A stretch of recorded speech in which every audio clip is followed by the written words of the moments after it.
record. Here we go.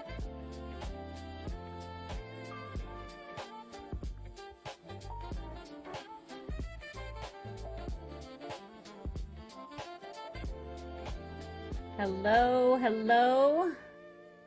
Welcome AMI. Hi Fabienne. Hi Tamara. Hi Dad, Stan, Mary. Welcome, so good to see you all, and welcome to our fall community gathering. As always, it's so good to share space with this community. Appreciate everyone making the time this Thursday afternoon. Folks are rolling in, and as we arrive and get settled, the fall season is upon us. This is our fall community gathering. And as I look out my windows, the leaves are starting to ignite with colors of red and orange and yellow. And so I just invite you to jump into the chat and share what's igniting for you this fall season. Anything that comes to mind that's igniting for you this fall season, would love to hear it. On a date. And welcome. Not me. Uh-oh. I think we got a ad in our music. I'll pause that for a moment. Welcome everyone. Good to see our AMI community assembling. Happy for us all to be together and appreciate folks making the time this Thursday afternoon on this fall day to be together. Please feel free to say hello, jump into the chat, share what is igniting for you this fall season. What comes to mind when you think about that question as the leaves are changing, red and orange and yellow, depending on where you are, of course, but what's igniting for you this fall season? Thank you, Dad. Yes, I had a special visit this past weekend. My daughters were performing in the Uniting Voices Chicago concert. What's igniting for you this fall season? And I do want to acknowledge a couple of newcomers to our AMI community. You know, AMI has been gathering for over 40 years. So as we gather this group, we have folks who've been around since the beginning, and we have folks who've joined in recent years, and we have folks who are just joining today. So we always want to extend just a very warm welcome to our newcomers. So Teresa, who's a dear friend and colleague of mine from the Feeding America network of food banks. She's the CEO of the food bank down in Brazos Valley, Texas. Hello, Teresa. We're so glad you're here with us today. Thank you for being here. And also Tamara Wickramasinghe, a longtime innovation colleague of mine. Hi, Mara. Welcome. And then we have folks, friends of AMI of many years in the room today. So good to see and be with everyone. And I believe I saw Joel here. Joel, hi. I don't think we've seen you in a while. I know you've shown up in some of our settings over time. We're happy to see you. Welcome. So please jump into the Zoom, share what's igniting in your world this fall season. I love it, seeing concepts of music, momentum, colleagues and possibilities, apples. Thank you, Karen. Are you eating an apple at the moment, Karen? I am not, but now that you've asked me, I think I'm going to go upstairs and I'm going to get one. So I'm going to be offline for 1 minute and I'll We be want to right hear back. you crunching. We want to hear you These are, crunching away. these are so good. Like, okay, later. I'll be back. Awesome. Awesome. So welcome to everyone. Please do reflect on what's igniting for you this fall season as we gather. We're going to just give another minute or so here. We're almost at 30, which is what we were expecting today. We're just so grateful and excited to see this community today.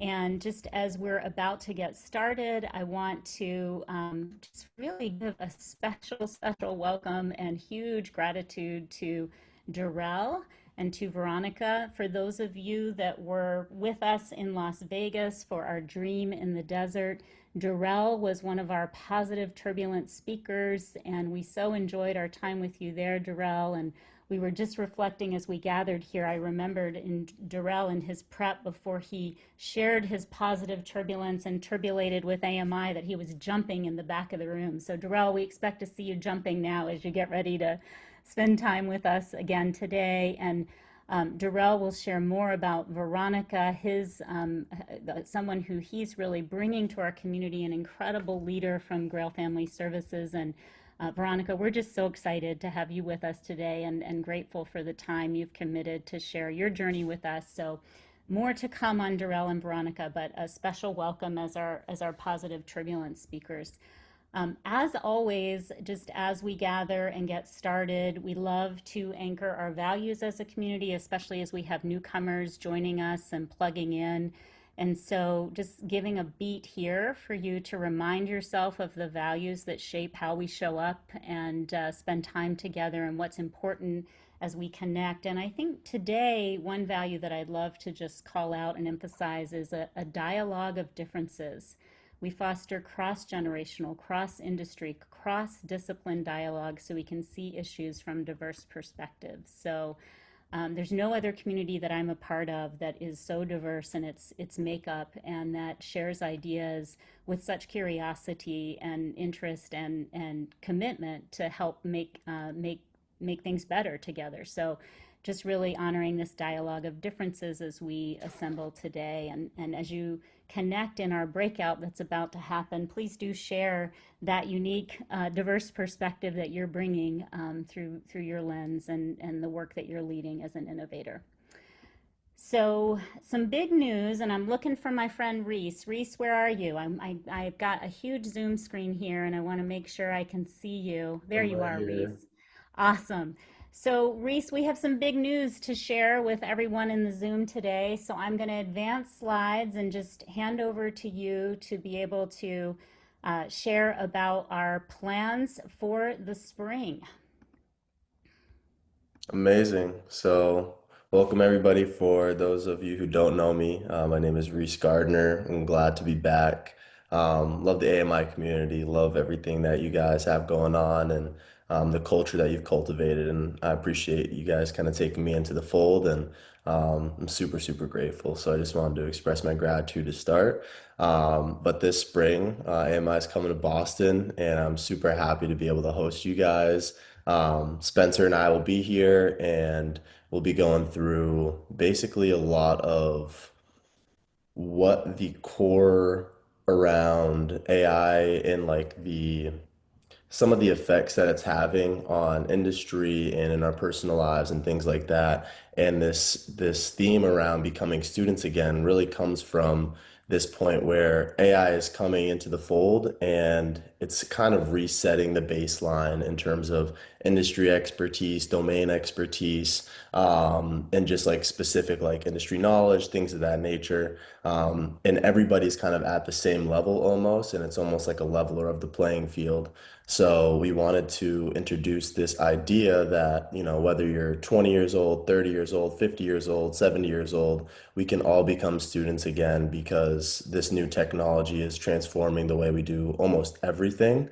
So we want to give you guys a way and a peek into what's going on, have your fingers on the pulse, introduce you guys to some students over at Babson, as well as innovators in the Boston community. And I think we have some really exciting stuff coming up. I don't want to say too much because we're still finalizing some things, but I'm super excited to be able to bring this experience to you guys. And I think it's going to be, like you said, that cross-disciplinary, cross-generational conversations. I think that's a great way to root the conversation. So I appreciate you guys having the trust in me to pull this all together, and I'm excited to see what we can do.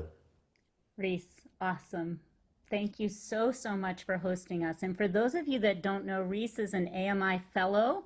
We started a fellowship program a couple of years ago to cultivate a next generation of innovators to be part of our AMI community. Reese is a student at Babson School for Entrepreneurship. He's a very engaged member of the AI Generator Lab there at Boston.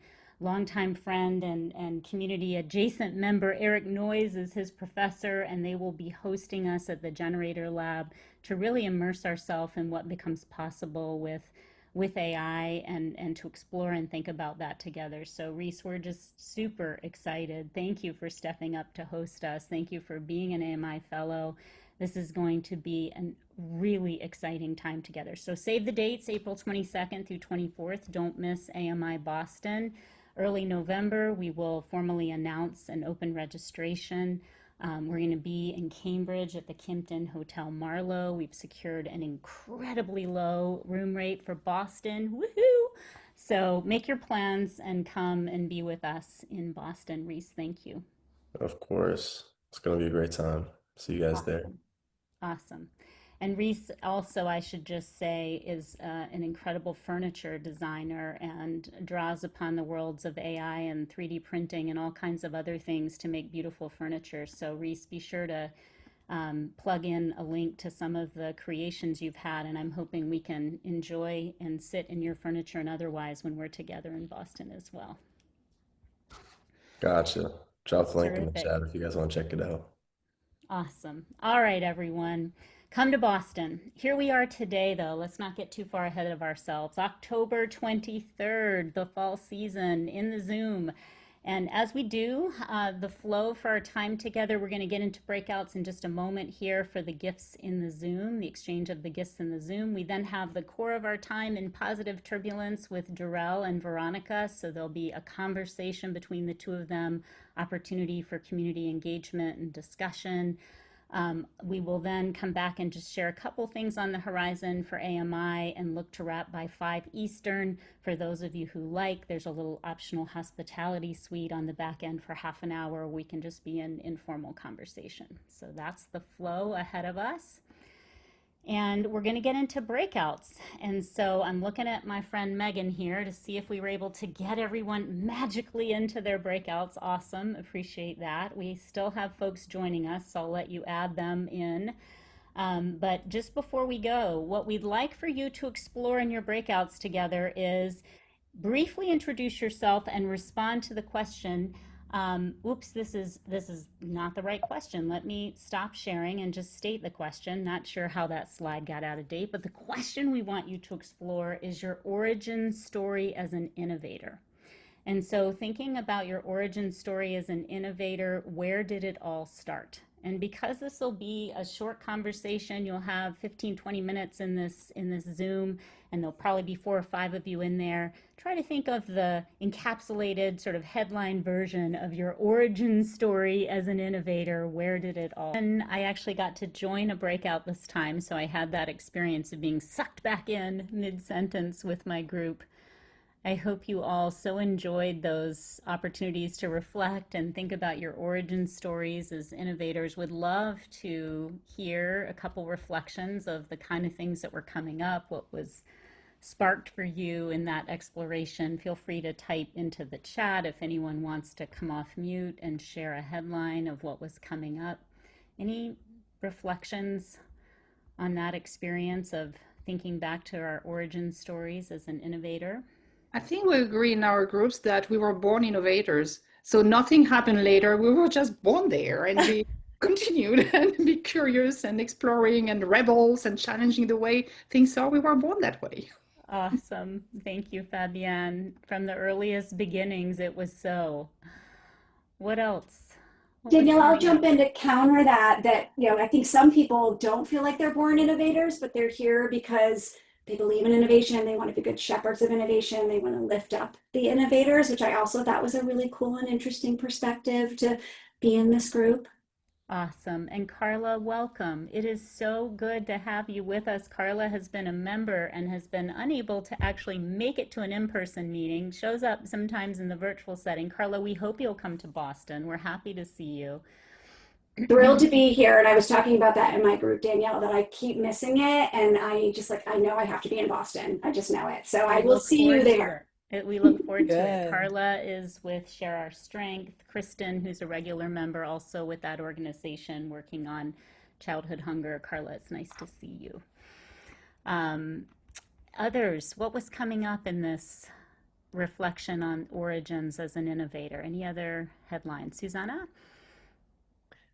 Oh, I I just can saw share. you off mute, so I just Oh, made the leap that you well, must no, want I to mean, I say think something. one of the that we were sort of started all talking about was really just the genesis being around play, Hmm. around if you grew in a household where you were encouraged to play and you didn't have a lot of things, you were encouraged to think and rethink and rethink. And it's almost like this improvisational, without saying you did improv, or it is improvisational. And then if you're in the right environments with work, which with me, my first job was in news, and you learn how to, like, you have a theme, you have a story you need to tell, and you have a deadline. And it's like, do you, how do you, like, it's like, what is that great quote about, by the composer about not having enough time, having a plan, but not enough time. And like, you learn to, it's like a little bit of the deadline and the magic of like, how do we pivot and make this story what it needs to be by 5 o'clock? And then I went to Disney, and then you're with people who are all like that, thinking about how do we tell the best story and not afraid to fail. So it's like, but it starts with, I think a lot of us said with I heard early on is the right. I think we are all born innovators, and sometimes if we're not in the right environment, we don't grow. But then we're in this environment, and it comes out in us again, right? So I think you can unlearn it and relearn it, right? So Thank that's you. what we were talking Thanks, Susanna. about. And welcome, Michael. We saw that you just joined us. We're so happy to have you with us as well. Michael, one of our turbulators. Any other reflections here, either in the chat or does anyone else want to come off mute? What was coming up?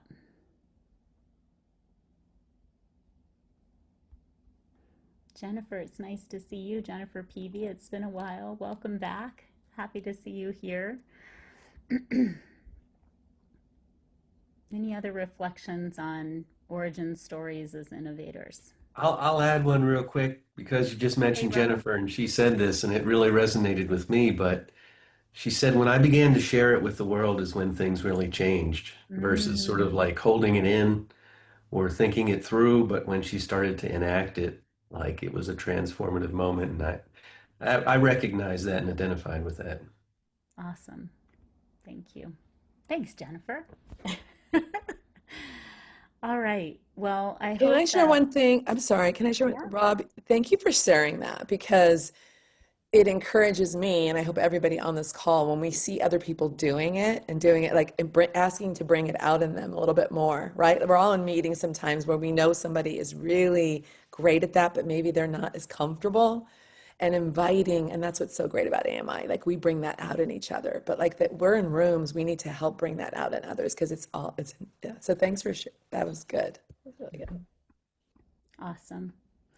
Well, this question came up because of the conversation that I had the opportunity to have with you, Veronica, who we're all going to come to know and learn from and speak with shortly here as we were preparing for this week. And Veronica, you were reflecting on your origin story as a leader and the work that you do and kind of the origins of that. It was so inspiring that this question came up for all of us to kind of open the door to consider that. And I think it invites us to think about really examining who we are and why we do what we do, in addition to what we do.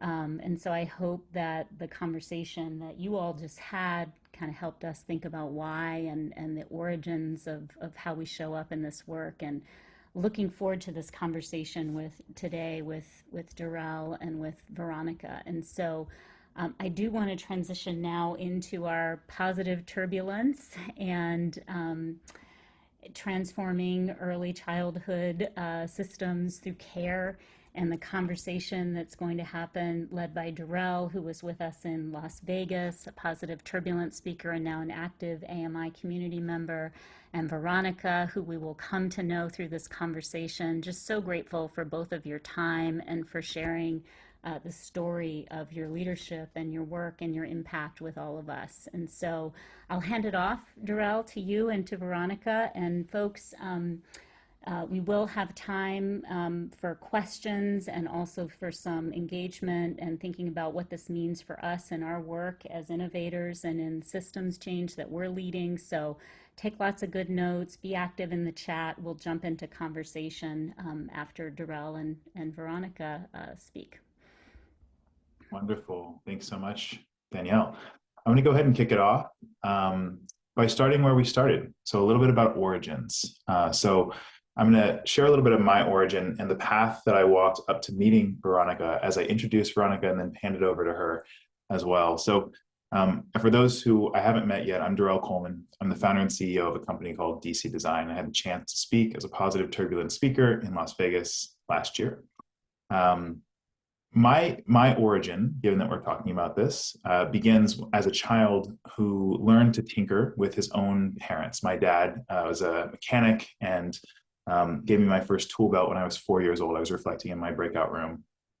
What that led to was answering a question when I was 8, saying that I wanted to be an inventor when I grew up, and that I wanted to have my own company one day that made things and sold them. But the very next year, tragedy struck. My older brother was diagnosed with a rare form of cancer and ended up passing away 5 years later when I was 14. It took me into this world of really reflecting on what is the meaning of life? What is the purpose of me being here? What makes life meaningful? And I came out of that really realizing that I still wanted to be an inventor, but that life for me would be meaningful if I was creating things that improve quality of life for people who were forgotten. It really came down to what I was pouring into others. It was something my brother really lived up to. Even when he was at his sickest, he made hospital visits about other people, about those who were coming to visit, about pouring into me, into his family, et cetera. And so I vowed to pursue that in my journey ahead. Went off to college, studied engineering, learned a whole bunch of design principles, et cetera. Went through a windy path and eventually founded this company called DC Design, which I run now, that does consulting to do social impact design work to eliminate generational poverty. And one of the things that I decided along that journey was I really only want to work with people who are transformational leaders. I want to work with people who are serious about really affecting lives, about creating change in the world. There are some people that when you meet them, you just know that they're different, right? You know that they're in this work because the core of their being calls them to it. And Veronica, who I have such an honor and a privilege of getting to work with, is one of those people. I met her, I got caught by her force of will, actually, when she was pursuing one of her most innovative projects, which I'm sure will come up later, the BBP app. I had the privilege, my company and I had the privilege of working with her to develop this app and create this. But even the first interactions I had, it was just very clear that this was someone who was not going to take no for an answer and who was going to push for a level of innovation and care that people genuinely need. To tell you a little bit about Veronica, she's an innovator and visionary leader who's been leading innovations in early childhood education and community development for more than 2 decades. As the executive director of Grail Family Services, she's transformed the organization from a small local program into a nationally recognized model for empowering families, uplifting educators, and strengthening community systems. Under her leadership, GFS has pioneered culturally responsive approaches to parent engagement, launched technology-driven learning tools, and expanded access to immigrant families, as well as built partnerships that bridge schools, nonprofits, and public institutions. Today, what I want to do together with Veronica is take you on a journey of innovation, not the kind that starts with technology or capital, but the kind that begins with care, the kind that grows from one person listening deeply to a community and asking, what do you need most? We often talk about innovation as disruption, but what you're going to see today is how community-based transformation happens when we go slow, we go deep, we build systems that are truly rooted in trust. Along the way, I'm going to sprinkle in some of the work that I've gotten to do alongside Veronica and pull in some insights. I'm also going to try to be there to elevate key takeaways from the stories that she tells as well, so that all of you can think about how they fit into your life. But we are ultimately here to explore how innovation actually happens in a community-rooted way and learn a little bit more about Veronica's story as we go. And so with that, I want to turn it over to you, Veronica, to tell us a little bit more about yourself and your origin as well. Thank you so much to you and to Danielle for the invitation and for the introduction. I really hope I live up to the expectations and that wonderful introduction that was made of me. I have to tell you, I do a lot of public speaking, and I oftentimes now, like Darrell was saying, I'm very selective because I don't have time.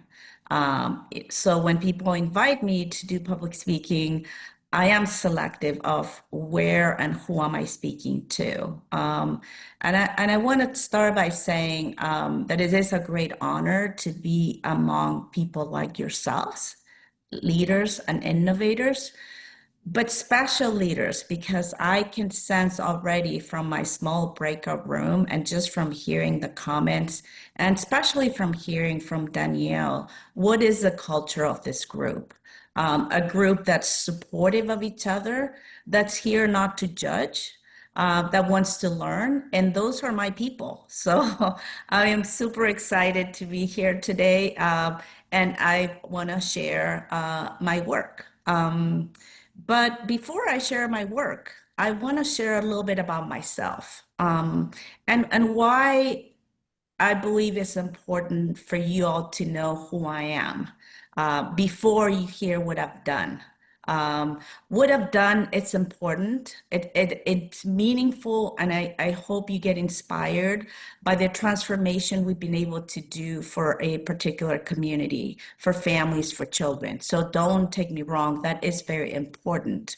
But I want to start by telling you who I am, because who I am shapes my leadership and the innovations.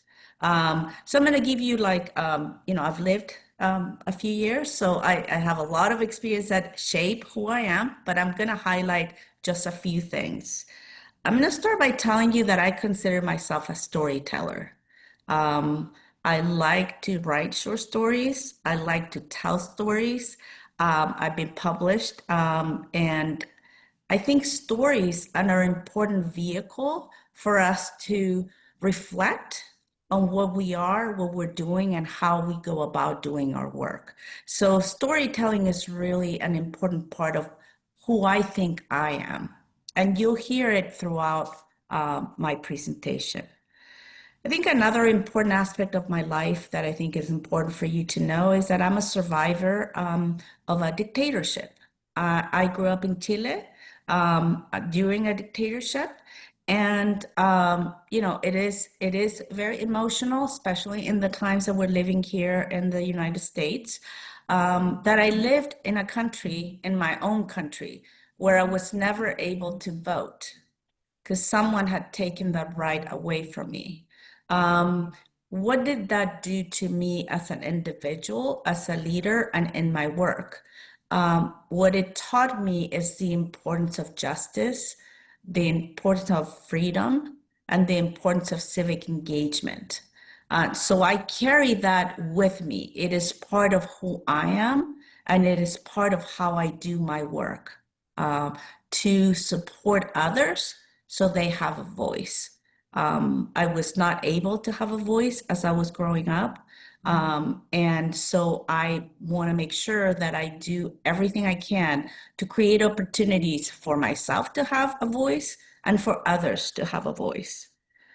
I think another important aspect of myself is I had a global upbringing. My dad worked for the UN, so I was traveling a lot as I was growing up. So all my summers were either in Central America or Africa. And I got to meet people from different cultures, different races. And so diversity, it's very natural. To me, it's not an option. We're all different, and diversity is a great thing. So those are some of the things that I think represent who I am. And I'll stop the personal, and I'm going to say one more thing. I am the mother of two incredible human beings. My daughter is an economist, and my son is a filmmaker. And so that is an important part of who I am as well. So let's move on to the work. I am the founding and executive director of Grail Family Services, a nonprofit organization that serves families with young children in the east side of San Jose. I came to San Jose, I had been living in Los Angeles and then moved to San Jose. I knew no one. I had no connections. I had no network. I knew no one. And I had the honor to take this role as an executive director of this newly formed organization that was very much in the inception. And so our organization partners with family, schools, and communities to promote children's success and well-being. And when we started, because I didn't know anyone, what I did was to do an assessment of the community. And I literally went around talking to everyone. I talked to organizations, school districts, funders, but more important, I talked to the community. I talked to the families that lived in that community to understand not only their needs, but their strengths, and what was happening in that community. And at that time, to be honest with you, my board asked me, what is your vision? And the vision at that time was, I would like this organization to be an incubator of quality, result-oriented programs that responds to the needs of the community and that could scale at a broader, scale. I would say the vision still stands, except for the scaling. I'm not sure that that's really what I need to do. I don't think that's as important. We have done some scaling, but I don't think that that's what matters to me the most. So we offer a variety of programs to families with young children, including subsidized childcare, family engagement, work around literacy. We have school-based programming. We have an economic mobility initiative. We do collective impact work, which I'll talk a little bit later. But let me highlight the evolution of my work. So when I started, my organization had a $250,000 budget with 1.5 FTEs. And I was given the keys to a brand new building. And somebody said, do something with this. So talk about innovation, when you're told, do something, but you're not giving direction, you really have to start by understanding, who are you going to serve? How are you going to do this work? So again, it started in early 2000s. The first year we served about 75 families, and we currently serve more than 3,000 families per year. In addition to the 3,000, we are part of a collective of 5 nonprofits that collectively serve more than 10,000 residents. So obviously we've grown. Our budget grew from $250,000 to over $8 million, and we're heading close to 10 million next year. So in the middle of all the challenges, the organization continues to grow. A lot of our programming responds to what we identify as a need, but as opportunities as well. So my first encounter with data that informed the work was as I came across with a statistic that I thought it just couldn't stay. 73% of the kids in the local school district were not reading at grade level. 73%. So for any of you that are educators or anyone that understands what that means, a child that doesn't read by 3rd grade has an educational career over. It's over. Game is over, because children learn how to read up to 3rd grade, and then they use reading to learn content. So if a child doesn't know how to read, they won't understand what's coming next. So I thought, is there anyone in this community doing something about it? And no one was. So that's where our journey started, really designing initiatives and efforts that would address that horrendous statistic. I'm sorry to say that the statistic is about 43% right now. Um, is there some improvement? Yes, not where it needs to be for a multitude of factors. So we developed an expertise in early literacy and family engagement that took us at the national level, as I was involved in a national Latino initiative managed by Scholastic that, you know, was getting parents engaged in their children's learning. So a lot of things happen over the years, and I know Darrell has prepared lots of questions for me, so I can give you more details as to how did we get to where we are today. Thank you so much, Veronica. I think there's something really powerful. So just sort of framing some takeaways from that. I mean, one, you see the journey that Veronica went through from the beginning, right? Being given the keys to a building, a small budget, 1.5 people, and said, go figure something out, go do something. And so, you know, what I heard in that was the way that Veronica approached that was really by using two parallel processes. One of those was about listening. It was about listening to community, understanding what is it people are saying they need, having conversations with people. And the other was looking at data. And I think we often, as people in the innovative space, through all the different frameworks we might use, we pit these two against each other sometimes. It's like, oh, is it data or is it listening? But honestly, data gives us an insight into where to focus overall, but it is the listening that helps us make sense of what the data is saying. So we need both of those. And I think, Veronica, your story, what you've told us so far is indicative of that. I'm really curious, Veronica, if there's anything else you would want to say about that early approach and sort of how those early days were for you. So as you were sort of setting off and you were thinking about your vision, this incubator that you wanted to start with and the stat that you had, were there any other thoughts or feelings that were coming up for you as an innovator that would be useful to share here? I think that one of the things that I would say I didn't know at that time, you introduced me by saying we do deep work. And deep means quality work. And deep means maybe we don't serve thousands of people, but who we serve, we see the outcomes. We see what's happening. We see the transformation.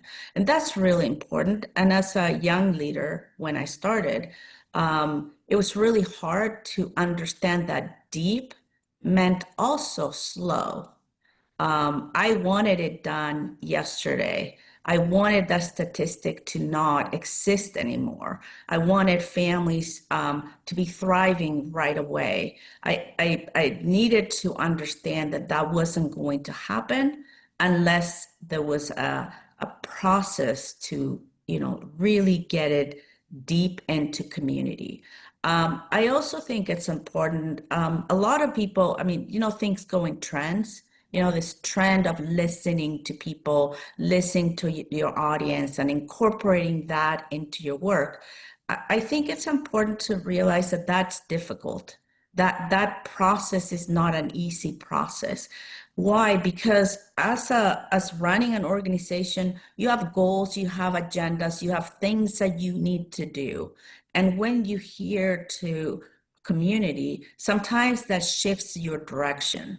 And so you have to have the flexibility, and the way you will respond will be by saying, I do have an agenda, I do have a direction. However, this is what community is saying. I'll give you an example. When I use the data to say our focus is going to be family engagement and early literacy, I went to a community meeting. The city of San Jose was doing a plan, was implementing a plan, and there were hundreds of community residents. The community didn't have a library. They didn't have a local library, and many of the community residents didn't have cars. So the closest one was like 3 miles away. And they bought themselves t-shirts that said, we want a library. And until this day, I still remember, because it meant so much to them. They wanted a library. But when they voted, the library wasn't the top priority for the city. So they decided to open a new library in a different neighborhood. And so I went back to my board and I said to my board, we're going to open a children's library.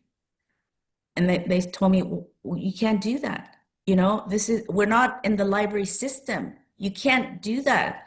Long story short, because I had worked with Scholastic, I got a donation of 45,000 books. I got the local public library to give us an old system so that we could build a library for the community. To the extent that some of our residents thought we were part of the library system.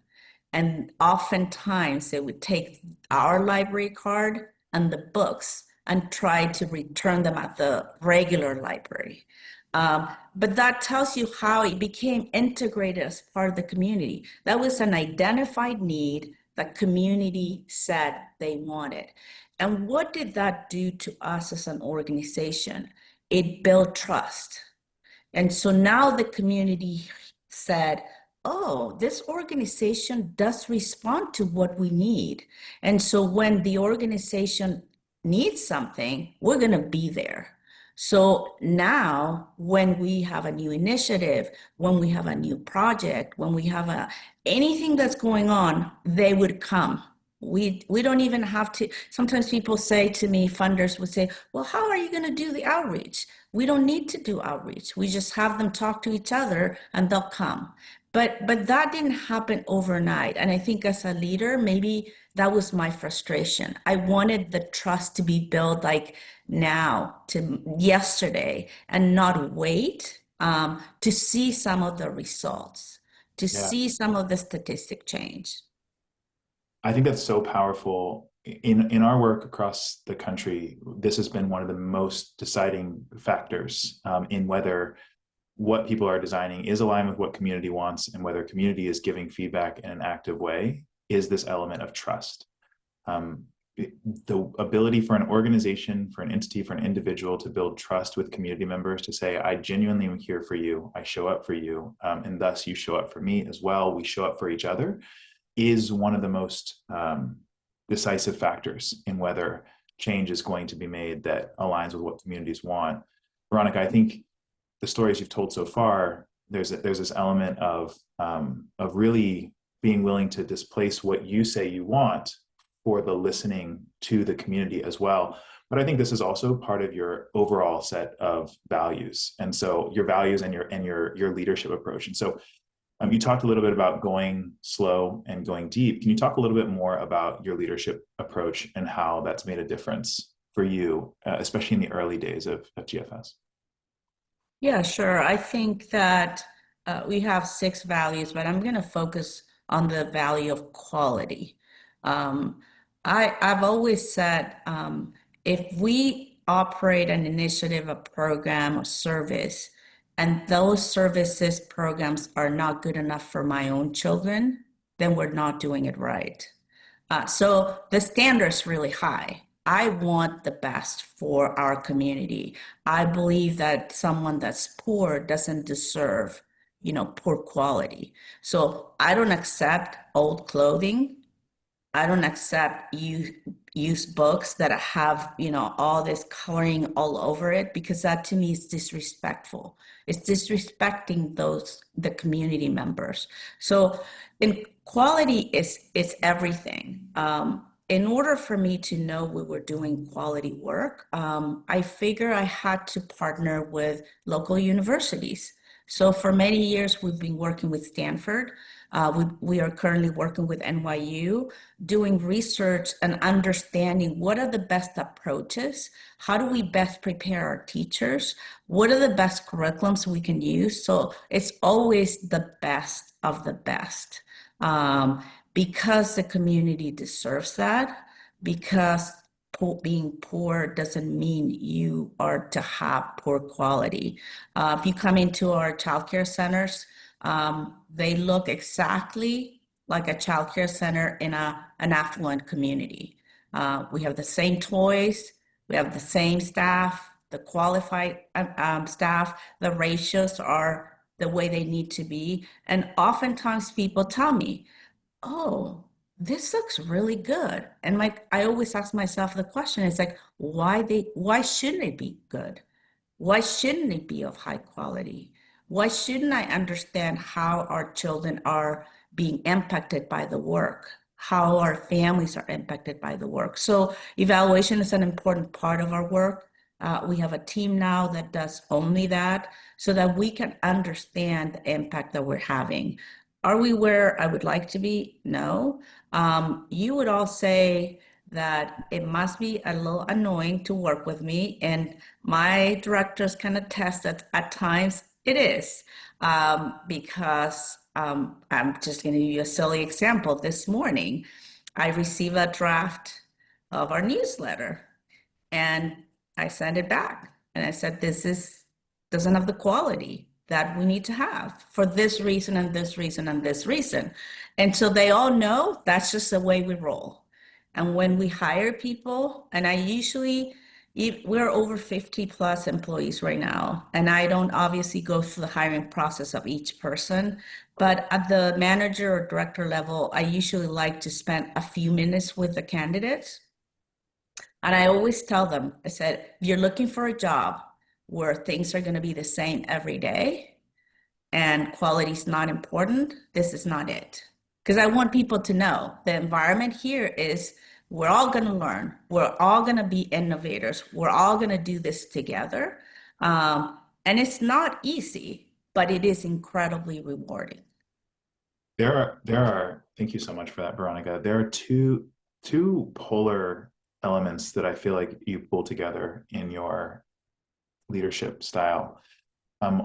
Because I've had the privilege of working with Veronica for about 6 years now, through a number of different projects and strategic planning and implementation and all these elements. And you hear this push for quality, this standard, which is set by the leader. So as the innovative leader, you get to set the standard for what is acceptable and not acceptable for the community that you serve. But you can feel that it doesn't come from a place of ego.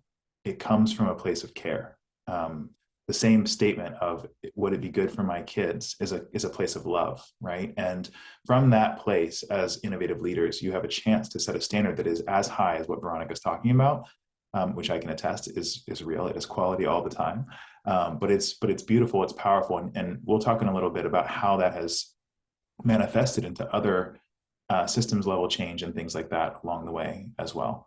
Veronica, I want to ask you one more question on this point, just around quality and how it's shown up as well. So there was a time where I believe you were confronted with a choice around quality or quantity. Are you able to speak about that a little bit? Sure. I think I've been confronted many times with that question, but I have an example. I had applied for some funding for an after-school program, and I had made it all the way to the top, so I'm really excited. And then I had a panel interview, and the comment was, your proposal is incredible. Your measurements, your outcomes, the structure, everything looks great. We only have one issue. You're proposing to serve 25 kids through this program, and we would like for you to have 200. We want numbers. We want a lot of kids.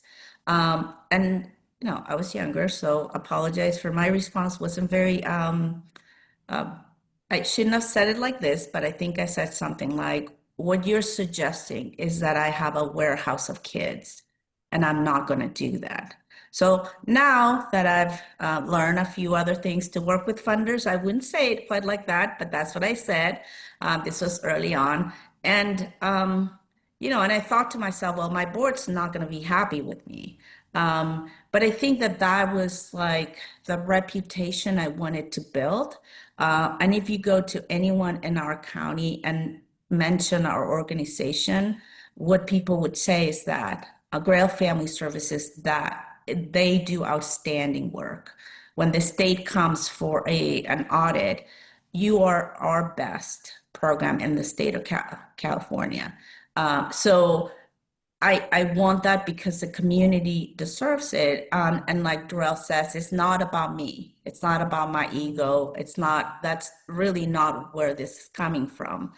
it's coming from a place of care, that I care so much about the community that I really want the best for them.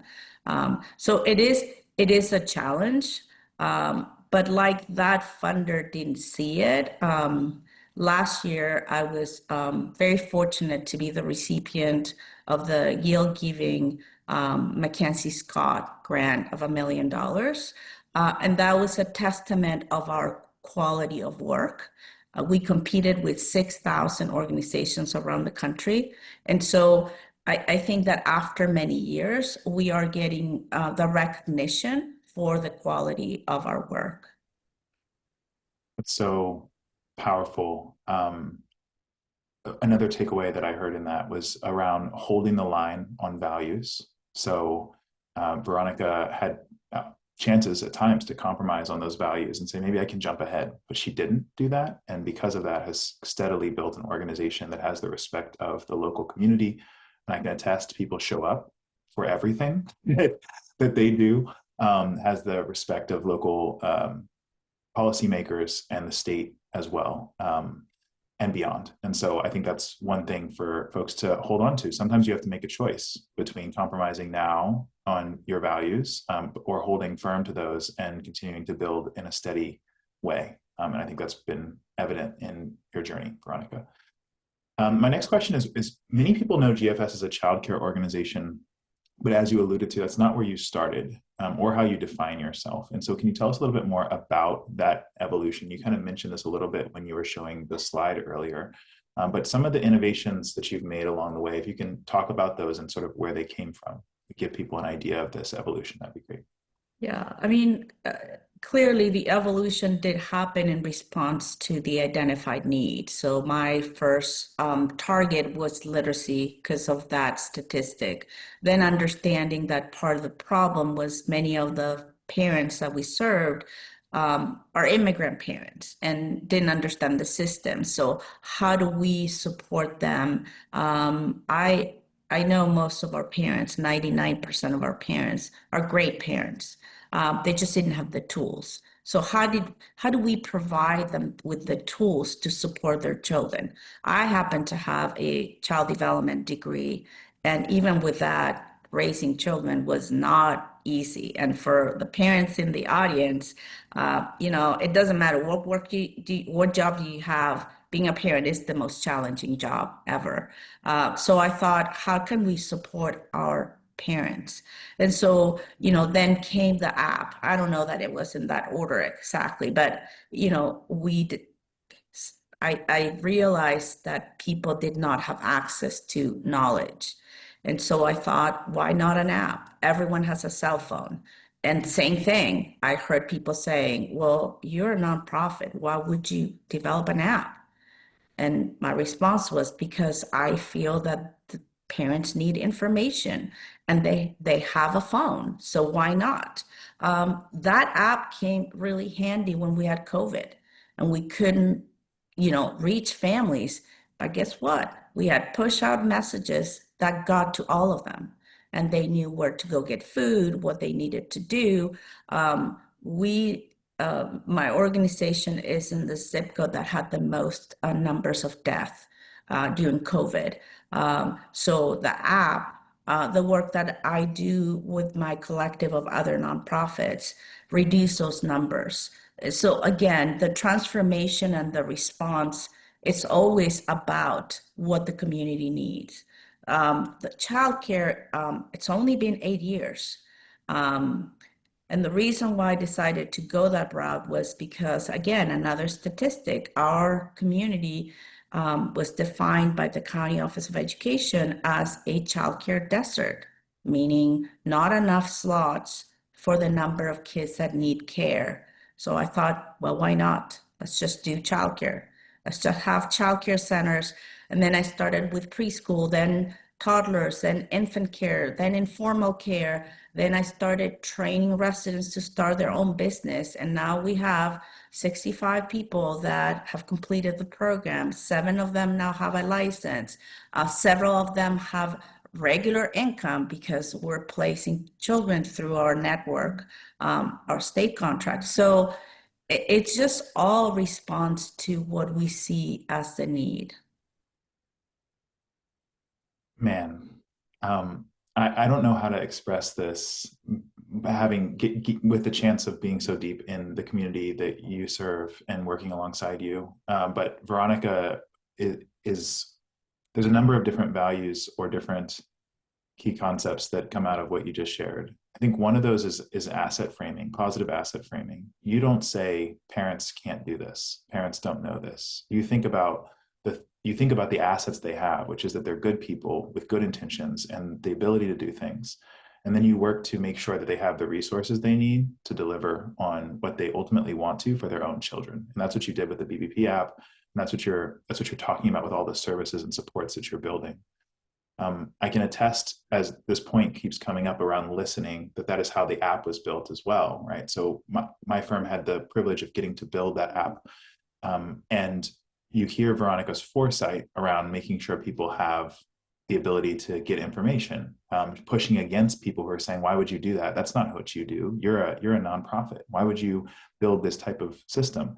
And yet when the pandemic hit, this was one of the primary methods of communication for these families, for this entire community, to get information about what was going on with all of the misinformation and all the different sources everyone remembers during the pandemic. And so I think there's another element here of being willing to lean in and listen to the people you serve over listening to the voices of others around you who might not have that same data, that same information as well. I want to move on here, just looking at our time as well. And I want to ask a little bit more about how these values and the things that you hold on to, the ways that you approach this, how they show up in some of your internal work, how they guide GFS, right? So through our work together on GFS's strategic plan and implementation, I've seen how intentionally, Veronica, you're building a culture where these principles show up in everyday practice. Things around leadership and empowerment, et cetera, for internal folks. Can you talk a little bit about what the processes look like for you as a leader as you've implemented these inside of GFS? Yeah, I mean, I think for the longest time, it was like a one-person show, you know, and it was very difficult and very limiting to do all the things that I wanted to do that I knew the community needed. And as we started growing, which it only happened about 6 years ago, then I started hiring more help and more people. And now I have a C-suite of 5 directors that are my right hand, because leadership shouldn't be about one person. It should be a team. It should be all of us moving forward. It's not just my vision now, it's our vision. And so I think that there's been a lot of investment in that infrastructure to make sure the organization is strong, is solid, and can continue to move forward. So I'm grateful to DC Design because they've done an amazing job working with my directors to get them to where they need to be to share the leadership. Again, it's not about one person, it's about all of us. You know this, but I'll share one of the things that I wanted all of them to also be very strategic. And it's hard because obviously they see me as their leader, but I want them to own that as well and be part of the decisions and be part of the strategy. I can't be at all the meetings they're all going to. So I want them to be thinking, is this an opportunity? Is this right? Am I listening correctly? And so we've invested the last year in really building that infrastructure to continue to grow the organization. That's beautiful. I think one thing that I often will talk to social sector leaders about is the ultimate goal. So just like we heard from Veronica about, it's not being about her, it's about the community. It's about the outcomes, it's about the quality for them. It's also not about the impact that we can make today only. It's also about what we're setting people up for in the future. And so the greatest thing that nonprofit leaders and those who are working to create change, innovators, can do is help set up systems that enable that work that they've done to keep going, to open doors for other people in the future. And that is a form of innovation in and of itself. We're hearing the way in which she's going about that, that she's passing those insights along, that she's not saying this is just my vision, but this is our vision. Those are important aspects of what we're building as well. That's how you sustain all this great work that you've done throughout your life, but you also allow it to continue to grow and to continue to change from there. I have two more, at least, questions here. One is about measurement. Veronica, can you talk a little bit about how you're thinking about measurement these days as relates to innovation as well? Yeah, I mean, I think that understanding what you're measuring is important. Understanding what capacity does your organization need, and how do you build a culture of learning.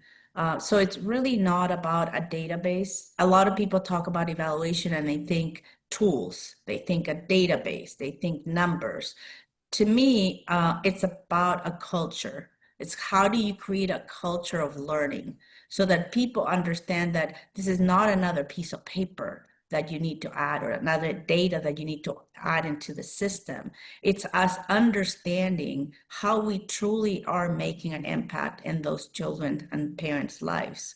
And without understanding that, we shouldn't even be doing our work. You know, we need to always continue to learn and see what shifts. You know, we're in the middle of a very difficult time. We serve primarily immigrant communities. Our community is being targeted right now. And so how do we continue the work, but also support our community and create an environment of support? Not losing sight of what is it that our mission is and why we're there, and how do we know that we're making a difference. So I think it's that culture, it's building that infrastructure was really important for organizations. That's wonderful. I think within that is the takeaway of continuing to shift toward outcomes for people versus outputs for people. And you encapsulated that there, Veronica, as you were talking about what we're really doing for families, what we're really creating as the outcomes of the work that we're doing. And so I love that as well. One of the most powerful things about your work has been the way that it has grown over time organically to constantly meet the needs of real people. Because real people are messy. The lives of real people are messy, and the needs of real people are diverse. So for the nonprofit leader, the innovator, the social innovator who's trying to stay in their silo and only do the one thing that they do, it's really hard to truly address and create transformational outcomes for communities because people's lives are messy. They're not siloed. And so you are the co-founder of the Si Se Puede Collective. And it's one of the most powerful examples, I'm so excited about this, of systems level innovation in our region, in our country. Can you tell us a little bit about the collective? I think we have a slide to pull up as well on this, just so everyone gets an idea of that. But tell us a little bit about the collective and what need you were responding to when you helped launch it, as well as how it's making a difference. Yeah, sure. So the collective, we founded the collective about 10 years ago, and it's a group of 5 local organizations that serve primarily what we call the Mayfair community. The Mayfair neighborhood is a historic neighborhood in that all of Cesar Chavez's organizing work started there. So we're all located in this incredibly historic neighborhood. And so we came together because we realized that we couldn't do the work in isolation, and that each organization brings a very unique area of expertise. And we thought that how powerful would it be if we're able to bring our expertise, our gifts together, and together serve the community. So I said 10 years ago, we came together. We have done a lot of initiatives together. I think the most impactful work that we've done together was our collective response, and I mentioned it earlier, to the pandemic.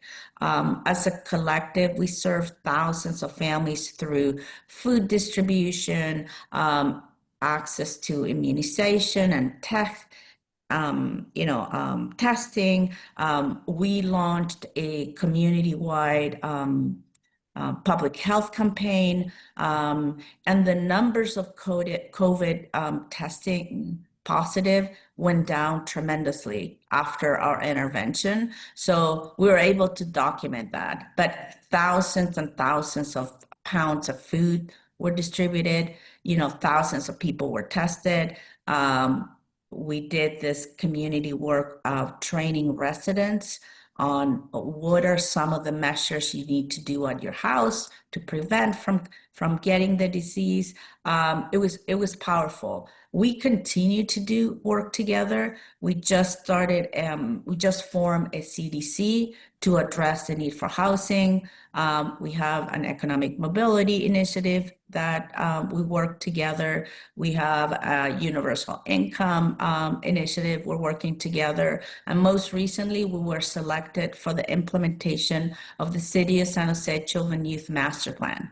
The City of San Jose spent 2 years, and we were part of that process designing this plan.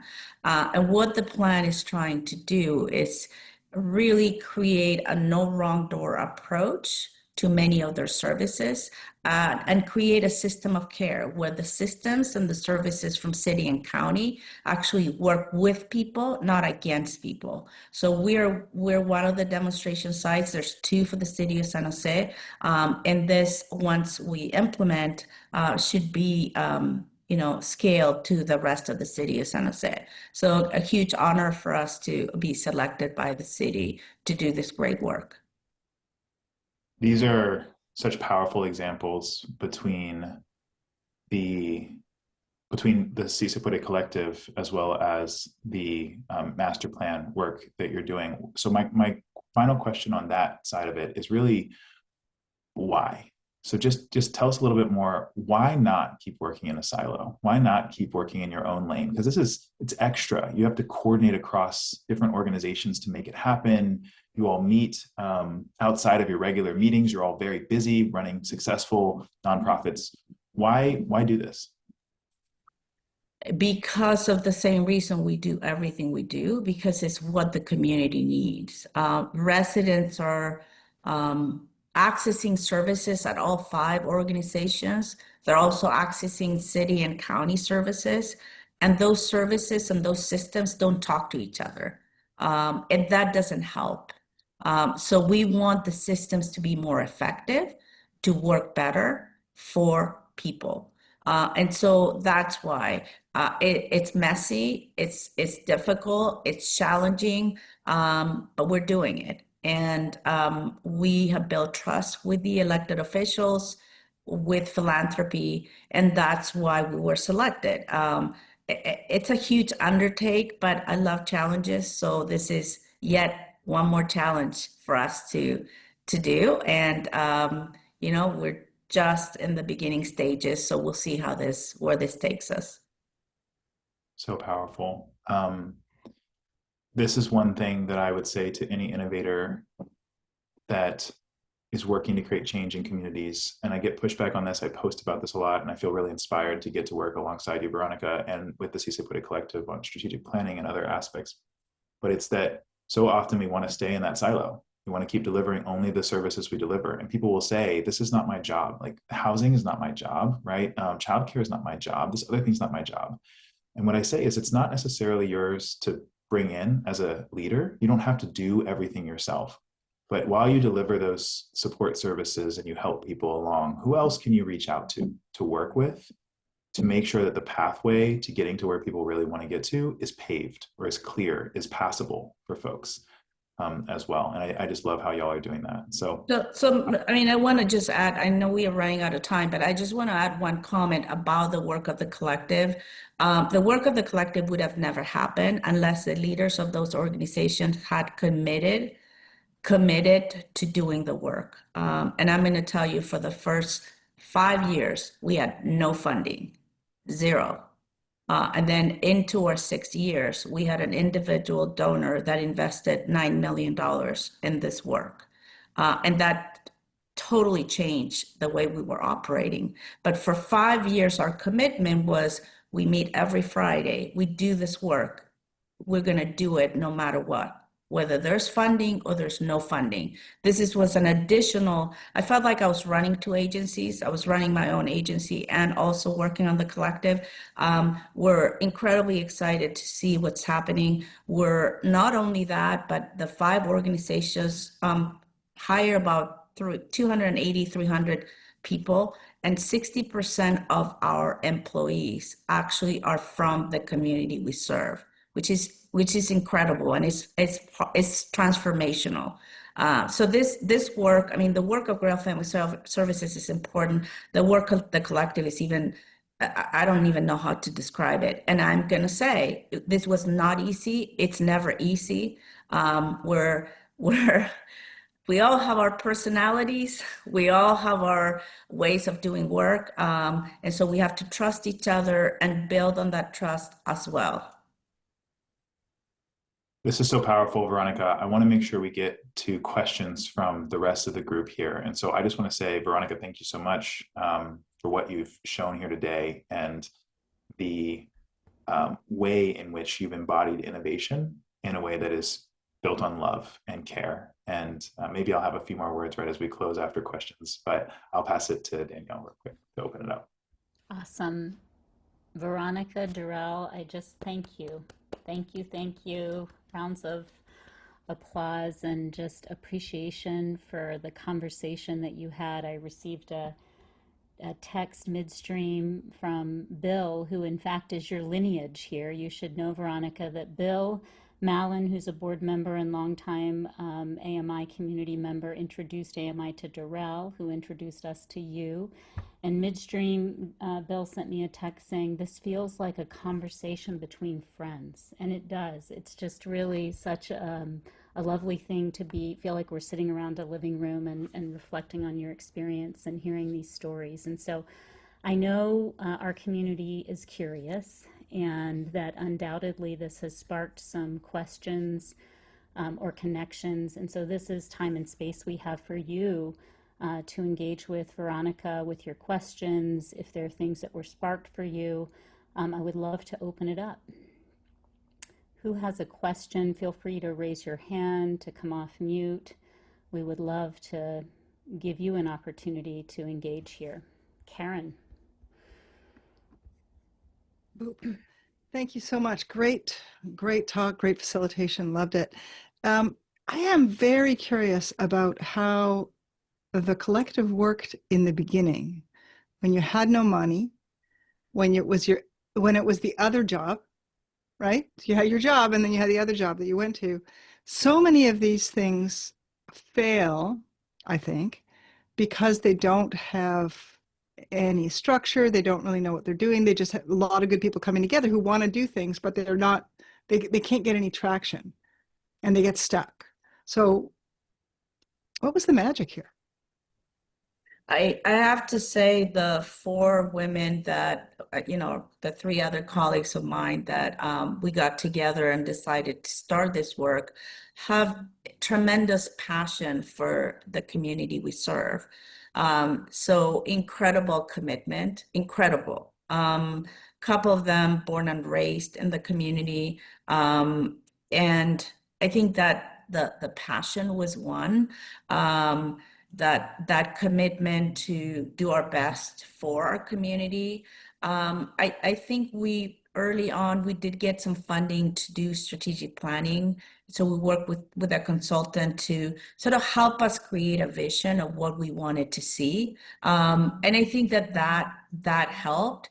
I think all of the executive directors that joined that group had been doing the work for a while. And we all knew that as good as we could be individually, we could be much better if we came together. We also saw how sometimes funders were putting us against each other. We're going to apply for $10,000 and we're fighting with each other. And then we started saying, no, we're not going to do that anymore. So if you want to fund this community, you come and talk to all 4 of us. We build strong relationships with elected officials that also helped a lot. And again, we were very fortunate that individual donors saw the potential for what we could do together and made that significant investment. Prior to that is when we got funding from the county to launch that public health campaign. When people started dying in our neighborhood, we went to our supervisors and said, we know our community, let us do the work.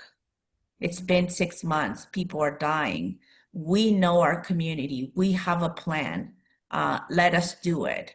And, you know, a friend, I mean, one of the supervisors, a close friend of mine, said, we're going to trust you. We're going to trust that you can do this.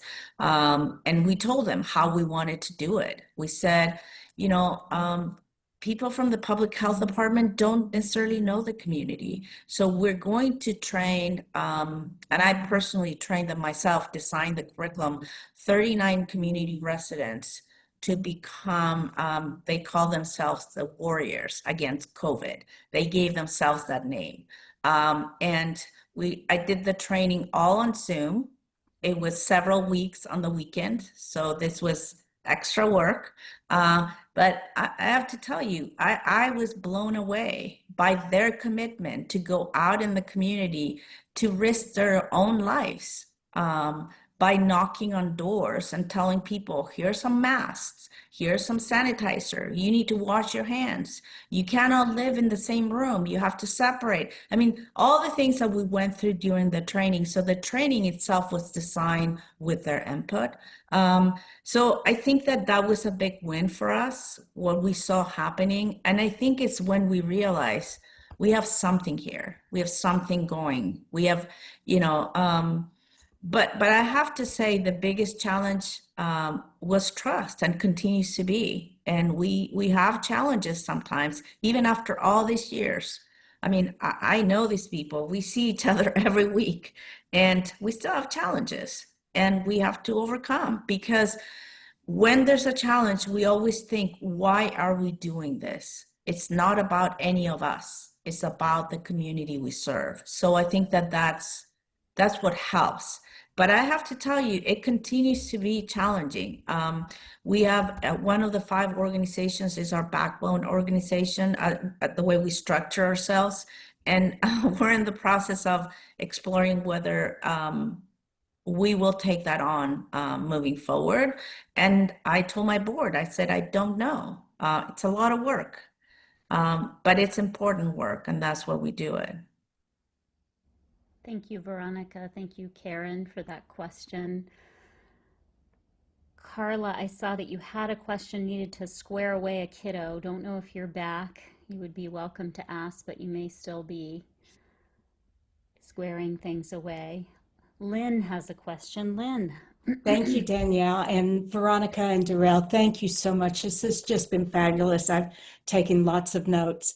So as I listen to you talk, Veronica, particularly about this collective, the relationship that you all have built with each other and the trust that you have with each other, how would this be sustainable if one or more of you decides I'm going to retire or I'm going to step away from this? How do you keep this momentum and sustain the work that you're doing? So from the original members, we have lost 2 people that moved on.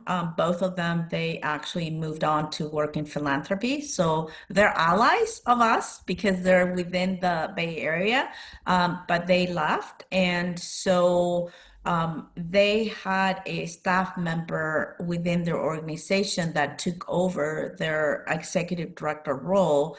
And so it was somehow easier to transition one of them. The other one is a new executive director. So we have developed an onboarding process, and that has helped. We just started conversations because there's the 2 founding members that still remain. We're not quite there retiring wise, but we are getting there. And so we need to start thinking about how do we transition, you know, to other leaders, and how do we also make sure that whoever comes on board has the kind of commitment to this community. You know, we're living in a different society right now, you know, and for all of you that work with millennials and Gen Zs, I have both as children. I have a millennial and I have a Gen Z. Very different from our generation. So we have to really think through this. So it's a great question, and I don't know that I have the answer yet, but we are thinking about it and figuring out what the best way to do the transition is, because it is important. Thank you. Yeah. Thank you, Lynn. Thank you, Veronica. Michael, I saw your hand up. We're happy to have you here with us. Hello, Michael. Hey, what's up? What's up? Hey, everybody. Hey. So my question is it's in the similar lane as Lynn's question. So, you know, you started off 25 years ago, you're like, you know, new kid on the block organization. And so innovation and can be tied to that, like, I don't know, that kind of idea of youthfulness, right? And as you know, in the last 25 years, now you're one of the vets, you know, in the community. And, you know, people start hating on institutions, you know, once something gets established and they become you know, people start seeing you as an institution. It could be difficult to navigate sometimes, you know, especially when you built that, you've taken decades to build that trust. And so when funders start to come in and they're looking for folks who've been doing that work and have you know, produced good work, you know, that's how you get the $1 million gift, right? I'm curious how you are navigating the being an organization that is more seasoned as folks develop and as other organizations perhaps develop and have different philosophies and sometimes don't understand like how you have gotten to where you are, that they don't know that story that you just told. They just see that, oh, you're the old organization, you keep getting all the money, what's up with that? How you, in essence, to make it real, how you deal with the haters who don't intend to be haters, who don't know that the story that you just laid down for us. You know, it's a really interesting perspective, and I agree with you. I would like to believe that because we are so engaged with community, because we have hired people that came to us 25 years ago. I have one of my staff members that actually came to us when she was 4, and she went to college and came to work with us. And she's the first one in her family to go to college. So I do think that people see me as a real thing. I think that you know, yes, we're an established organization, you can say. Yes, it's been wonderful to get this big gifts, but I still care about my $25 gift that I get every month from a priest that lives down the street. He's been writing me 2 $25 checks for the last 25 years. And guess what? He's to me as important as $1 million. So I do think that I make myself available. I'm in the community myself. You know, I go to these community meetings. I don't get disconnected. Do I have haters? Yes, I had a conversation with a supervisor the other day that would remain nameless, that was not happy because we received funding for this project and wanted a community that doesn't have as much resources. And my response to her was, you all want us to do this very challenging project. You give that money to a community that doesn't have infrastructure, it's not going to happen. So not to say that, you know, that we have the right answer, because we don't have all the answers. And again, I am also always open to supporting other organizations. So I have supported smaller organizations. You know, like I try to do that because I do remember what it was like when I didn't know anyone. You know, and I used to go to these meetings and people said like, who are you? You know, And it took a long time because I literally had no one, no friends, no family, no one. And so I'm mentoring right now a new executive director of an organization that does advocacy work for our community. And it's a small organization. She's new to the community, and they asked me if I could mentor her, and I said, of course. And so I find the time, I meet with her, and so it's my way to give back. So I think that people not only know me as the person that does quality work, but I think people know me as someone that cares enough to take time to do that kind of stuff. Because I do think that, I want to share what I've learned. I don't have all the answers, but I can share some of my experiences.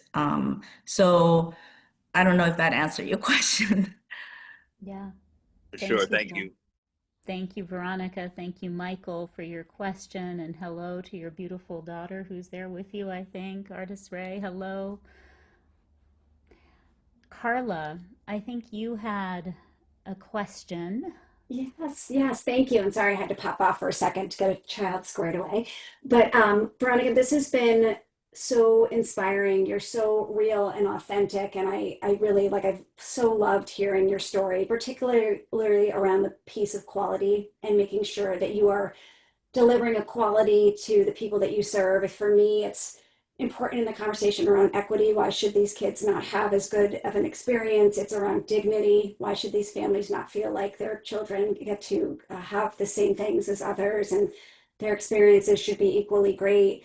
One of the things I struggle with as an innovator is trying to start something new as a minimum viable product, but also ensuring the quality of that is there. I would love for you to speak to that a little bit more on how you have been able to stick to this focus of quality, which is so important also for building trust, which you have proven in all the examples that you've shared, but also trying to get something out the door because sometimes perfection can be the the antithesis of getting this innovation work out the door. Yes, I would like to say that I agree that sometimes it slows things down to kind of, and I don't want to say that I think I'm a perfectionist. I think I want to say that I always want to do it better. I always want to improve. It makes me feel good when I see something and I'm like, oh, I can always make it better. I don't know. It's a personal commitment that I have. Um, some of my colleagues sometimes don't like it, my colleagues, in the collective sometimes they know me and they go like, oh, there goes Veronica, she's gonna ask the tough questions, she's gonna make us go to the drawing board. And I just think that process of trying to make it better, not just for the sake of it, but it just, it's like I don't do gardening, but I imagine like someone that does gardening and really cares to see that plant and those flowers, and they take the time to cut the pieces that are dead and to put the soil and to put, there's such a feeling of reward of, I did this. So that's kind of how, I mean, to me, it's almost like a work of art. I'm not an artist, but if I was an artist, that's kind of how I could see it. It's like it feels right. It feels good. It's like, the final product. And, my staff knows that like that newsletter is going to go through several, drafts. Like, and I tell them all the time, it's like, for me, there's no one draft. That doesn't, if it's one draft, that means I didn't do a good job, And believe me, I don't write as many proposals. I would write the big ones, but I don't write as many. But even when I write them now, it's just like I would go through the process over and over and over and ask myself, am I answering the question? Is this the right angle? Is this, I just feel it it feels good to do it. I don't know. It could be annoying, but it feels good to me. Thank you, Veronica and Carla, for that question and what it, that tension between minimum viable products and getting something out there to learn, and then at the same time, this commitment to quality, Veronica, that you're reflecting on is so important. Darrell, I'd love to invite you into response to this question as well in your work in innovation in the social impact space. How do you think about that balancing act? I think that's a great question. And ultimately, I do think that there's a secret tool to shipping things in various states with the intention of quality and meeting people's needs baked in, but not always at the final version just yet. And I think that comes down to building it with people. I think when people know where you're at, we know we're launching this the first time. We know that we want their input on whatever is being created. We know that that you're shaping it together. They can feel that intention behind what you're creating is to deliver something that really matters, to make sure we nail that piece. Then the MVP becomes something that does nail those pieces, even though there will still be things that get improved later. Within the time constraints and the challenges that exist right now. I know Veronica she'll go back and she'll make sure that even within that frame, it might be draft number 2 or draft number 3. But I am over the course of years, those programs, they do improve and those offerings do improve. But when people are involved all along the way, it's a lot safer to build something, to launch something, to test something, and keep going from there. Thank you. Folks, as we were planning to be here with you all today, and I shared that our community always wants to translate what we've heard, what we've learned back into our worlds and think about the insights for this in our own work as leaders. And there's just so many things to harvest, speaking of gardening, Veronica, from the conversation we're having with you today. But wanted to invite some reflection on the ways in which you could apply insights from today's conversation to your own work. And that might be at the individual level, the organizational level, or even at the systems level, as we were hearing about how Veronica's work has evolved over time. Does anyone have thoughts about how you could apply these insights back into your work, into your world, that you'd be willing to share with us today?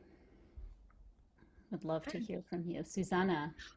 I just was going to share that no matter what business we're in, I love how Veronica has stayed in touch with her customer, with the person that she's serving. She has said that over and over again. It's by the nature of her work. She serves the community, but everyone assumes that. But I see oftentimes leaders, they get to a certain level, they just are so busy that they let their people, their lieutenants, be in touch with the community, but they're not. And I sense from you, Veronica, just your love for the people that you're serving. It's personal, right? It is personal work, and hence where you get your energy.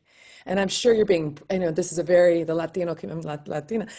I'm sure you're being prayed over. I'm sure on church on Sunday, everyone's lifting you up. I'm just imagining like the community, such a strong spirit is lifting you up. And I'm sure that's where you get a lot of your strength. So I just think you're in touch. That's an observation of whatever business you're in, of just always, I heard this from the head of Costco once. I heard him talk. He's retired now, but he always said, I never gave myself a large salary because, I had stock and stuff. He's like, but I never get, because I wanted to be, and I never had a secretary. I always had a fold out table in my office. I always wanted to be in touch with my customer. And I think I was very relatable. And that's what I think is why I was so successful. So I just wanted to share that I saw that, and it made me, it's helping me to remember that, thank you for speaking to. I thank you for your observation. And yes, it is the Latina in me for sure, that I care about the community. I think it's the immigrant in me as well, because I'm always in awe of the community we serve, because I came to this country having lived in other countries, speaking some English, at a college degree, and it was hard. So I'm in awe to see some of our families that don't have any of that, and they're still making it. They're still doing it. And so I have so much respect for the community. And I also truly believe that I have learned the most from a person that doesn't have a degree. Not no offense to people that have a PhD. I've worked with a lot of them and they're great people as well. But I also have learned so much from people that are illiterate in their own language. So I really truly believe that when you see potential in anyone, you know, you treat the community in a different way. And I think that that's what the community sees. You know, and at first I wasn't welcomed with open arms because I, you know, I'm not from Mexico. Most of the families we serve are from Mexico, but very soon the community opened their arms to me, and I'm just grateful Mm. for them to trust me. They Mm. trust us. They trust what we do. And so I don't take that for granted ever. Veronica, the care goes both ways. Amazing. Thank you. Um, Veronica, when I had the chance to meet you and share about our AMI Innovation Learning community and our 40 years of coming together and supporting one another in the change making work that we do, one of the things I shared was our commitment to a value of reciprocity. And just how grateful we are that in the space of all that you're leading, you made the time to be with us today and to share your experience. And I asked if there was something that you would like to bring to us as what we consider a beg. We have our beg, brag, what if methodology for sharing learning as an ask of our community that we could be supportive of you and your work. And so I would love for you, I know you have an ask of us, and folks, we can blue slip right into the chat with thoughts for Veronica. Veronica will also share her email if you have additional thoughts, but would love for you to share your ask as we wind down so we can be supportive of you and the work that you're doing. Yes, I appreciate this opportunity, and I thought about it, and I thought in my work, relationships are the most important asset. Yes, of course, receiving funding is very important, but it's those relationships that have allowed me to do this. I feel very privileged to have had people in my life. I mean, and I'm including now Darrell and Danielle, that saw something in me, that wanted to open a door. So my ask is for you to think, is there anyone in your life, or it could be yourself, that you think that it would be good for me to have a conversation with? Send them my way. And my commitment is I will follow up. I will, answer the email. And that's it. That's my ask. And so I will type my email address. Thank you, Veronica. And folks, if anyone comes to mind immediately that you think would be a good connection for Veronica and the work that she's leading, please feel free as well to type into the chat.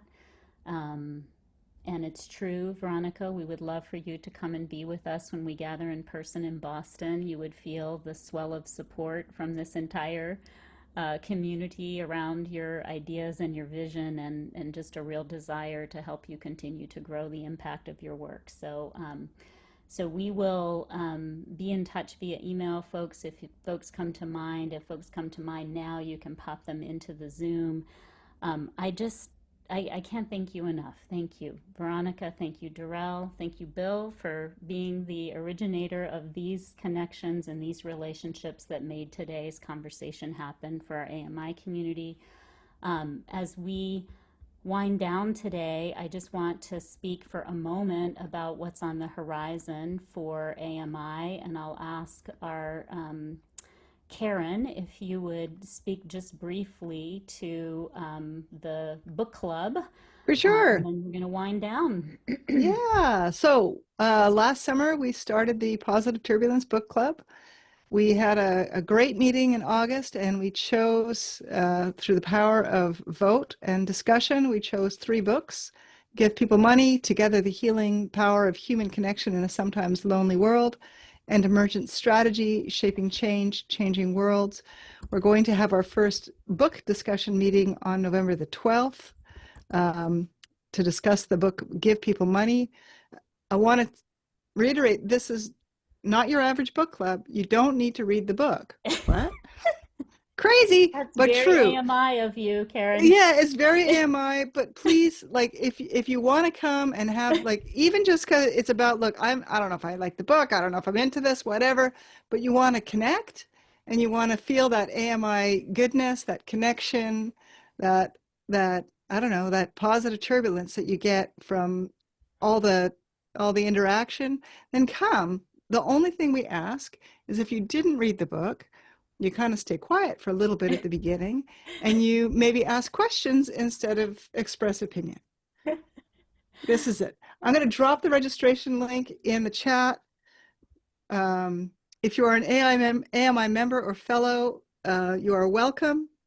If you're not yet an AMI member, go become a member and then join us. We'd love to see you. Thank you, Karen. Thanks for your leadership there, always trying to find ways to keep us connected in between our in-person gatherings. So come play at our book club. Otherwise, come to Boston. Don't miss Boston. It's going to be an incredible gathering. We're hosted by two of our fellows who are seniors in college, who are living in the world of the emergent AI space and helping us think about how to be students of that, how to explore that through angles of the ethics of AI, smarter cities, thinking about just all kinds of lenses and implications for that. So please come play with us there. And, you know, we want to hear from you. We want to hear your feedback, much as Veronica said. We want to be listening to all of you and for this community to reflect you. And so please share your reflections and learnings. Megan will be sending out, just to follow the meeting, or Laura, maybe one of our team will be sending out a request for you to share your learnings. We'll share this video, the slides, the chat. And stay tuned for another virtual gathering in the new year. With 1 minute left, Darrell, I want to come back to you just to bring us to closure. So appreciate you hosting this conversation today. Yeah, I just want to give a big thanks to you, Veronica. I think what you've shown us is that innovation doesn't start with new ideas only. It starts with unwavering commitment to the people that you serve. I think in the nonprofit space, we often think of folks who are deeply connected to their community, but I will be honest, there's a lot of leaders who are not as connected as what I see in your example. And I think the more connected we can all be, the better we can create things that truly reflect the quality and the love that those communities deserve as well. So thank you for being a light. Thank you for being an example. Thank you for being my friend and for joining us in this community as well. That's what I have to say. Thank you for having me. Thank you. Thank you, Veronica. Thank you, Darrell. Thanks to each of you for being so present and giving us the gifts of your presence. We will have our hospitality suite now, so feel free to hang on in the Zoom if you have time and space to be an informal conversation, and look forward to seeing you as we continue to gather in the new year. Thanks, everyone. Feel free to stay for the hospitality suite if you'd like.